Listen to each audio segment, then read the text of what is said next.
Saving when you're starting from zero feels brutal.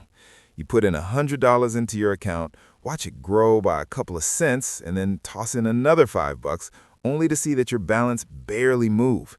It feels like you're working hard for absolutely nothing. Charlie Munger sums it up perfectly years ago when he said, "The first $100,000 is a witch, but you gotta do it." And yeah, he was right. Getting there takes years of sacrifice, and there's no shortcut if you're building it on your own. For me, it took me a long time too. I split rents with roommates, I ate the same budget meals on repeat, and I cut out every single expense that wasn't essential. It wasn't glamorous, but it worked. And when I finally crossed that six-figure mark, I understood exactly what Munger meant. My money was finally starting to work for me. So in this video, I'm going to show you why hitting $100,000 is such a turning point, why your net worth seems to explode after it, and most importantly, how you can get there yourself. We've all heard the old saying that it takes money to make money. And as much as I wish it weren't true, it really is. The best way to demonstrate this is with an example. Let's say you landed your first job as a social media manager. You're earning $4,000 a month, and after rent, food, and the basics, you're left with $500. But because you're also paying down student loans, you can only save $200 a month. And I feel like this is a pretty realistic starting point for a lot of people. Now let's say that you're disciplined and you open a high-yield savings account paying you a 4.5% interest rate, which many banks offered in 2024 and in 2025. And you transfer that $200 into that account every month without fail. At the end of the first year, you would have around $2,500. If you keep going at the same pace, it would take you just under 25 years to reach $100,000. Now, let's compare this to your colleague, Dave. He has the same exact job, same salary, same expenses, and same savings habits. The only difference is that Dave's parents gave him a $100,000 starter fund, and he invests his money into his 4.5% account, where he adds his $200 each month just like you. By the time that you hit your first $100,000 in about 25 years, Dave's balance would be more than $300,000. Take away his original $100,000 gift, he still saved more than $200,000 on his own. So how is this even possible? Both of you took the same amount of risk, saved the same amount each month, invested in the same account, and waited the same number of years. And yet Dave ends up way ahead simply because he started with that lump sum. This is the power of compound interest, where the interest itself is bigger when you have more money. And because each month's interest gets added to your balance, the next month's interest is calculated on a larger amount. For Dave, that snowball effect kicks in right away.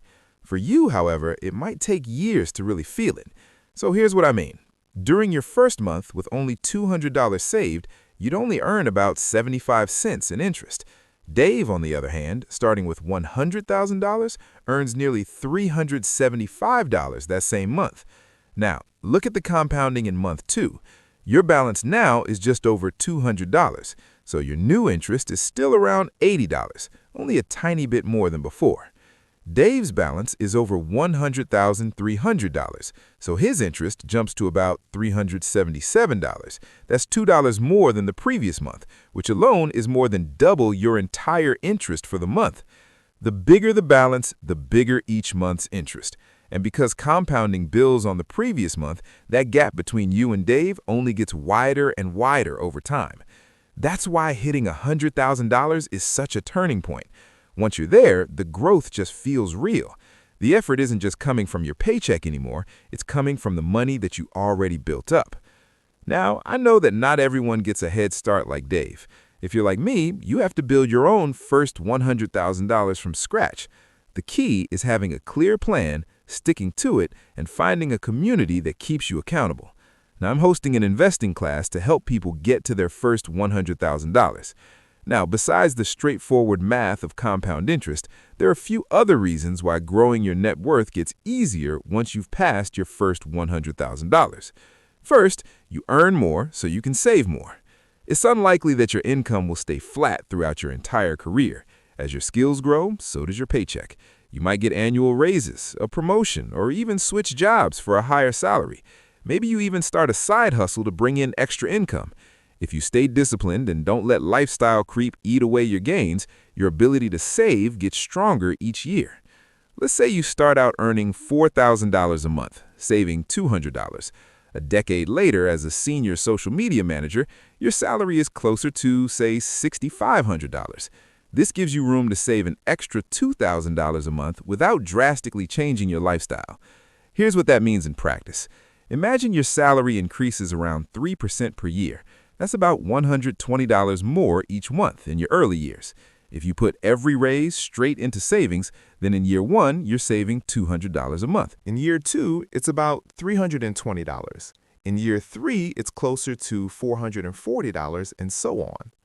When you run those numbers at a 4.5% interest rate, you don't hit $100,000 in 25 years anymore. You get there in about 15, which is a full decade sooner. And once you cross that six-figure mark, everything starts to speed up.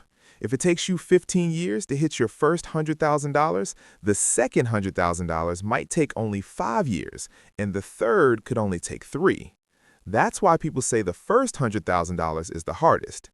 After that, the curve steepens and your money starts doing more of the work for you. Second, you get even more when investing. You see, another advantage that you have once you cross that $100,000 mark is that investing your money will offer you much faster returns. I always say for beginners, you just want to keep it simple and invest it into a low-cost index fund or an ETF that maybe even tracks the S&P 500. Historically, the S&P 500 has returned about 10% on average each year. In practice, that number swings up and down depending on the year, but over the long term, it's a fair expectation. So let's look at the difference when both of you choose to invest. You start by adding $200 to the market each month. Dave invests his $200 too, but he also gets that $100,000 starter fund working for him from day one. At an average 10% annual return, you would reach $100,000 in just under 20 years instead of 25 years in a savings account. Dave, on the other hand, would double his money to $200,000 in about 7 years without doing anything more than you did. The point that I'm trying to make here is that investing speeds things up for both you and Dave, but Dave's head start means that his growth looks explosive compared to yours. Even with the same exact strategy, his balance grows faster simply because he started from a much higher base. And that's another reason why crossing your first $100,000 is such a turning point. Once you're in the market with a six-figure balance, the numbers start to climb in a way that finally feels meaningful. Lastly, and this is something that often gets overlooked, there's this massive shift in your mindset once you hit $100,000. When you're grinding away in those early years, putting a couple hundred into your savings or investments, it feels like you're moving in slow motion. The interest you earn in a month barely covers a cup of coffee.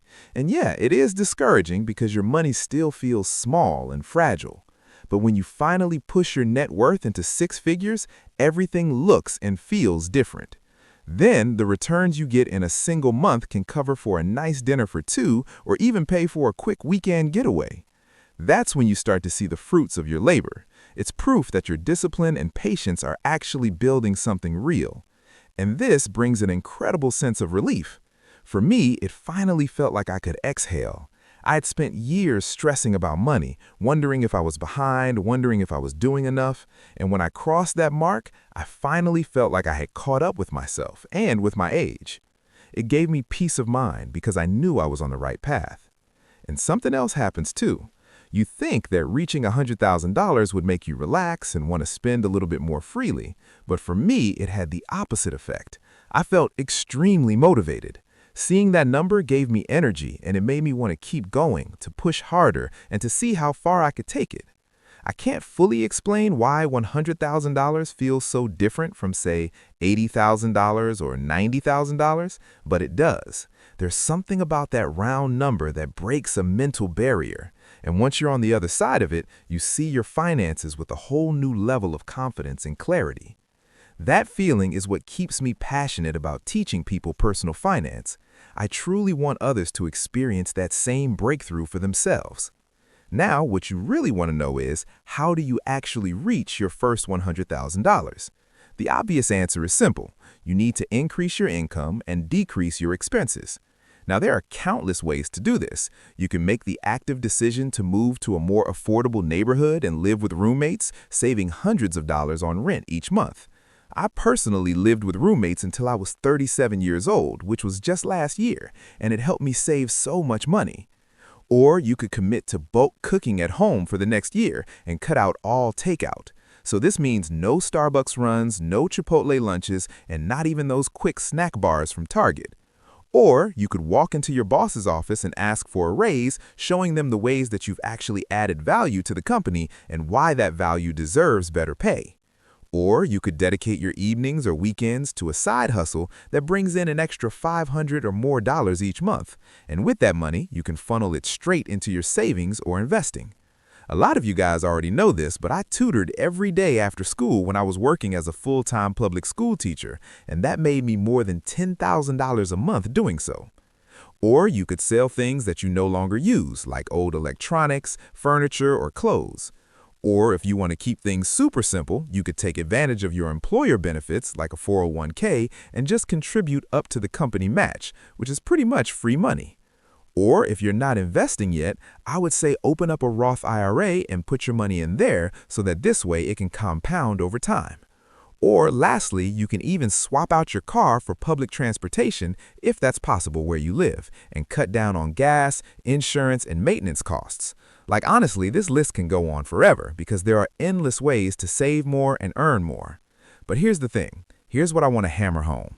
No matter which strategies you choose, you're going to have to make a trade-off if you want to get ahead financially. Charlie Munger was absolutely right when he said that your first $100,000 is going to be the hardest. And I actually held back the second half of that quote until now because I think it really drives the point home. He said, "I don't care what you have to do. If it means walking everywhere and not eating anything that was purchased with a coupon, find a way to get your hands on $100,000.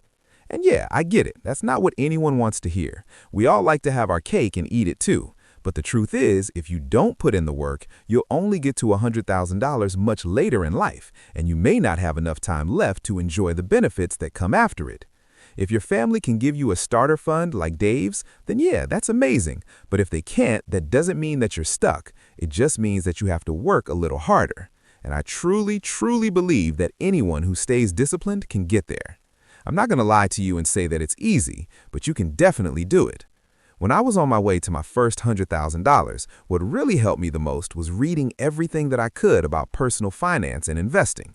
There are so many resources out there, and honestly, it doesn't really matter where you start.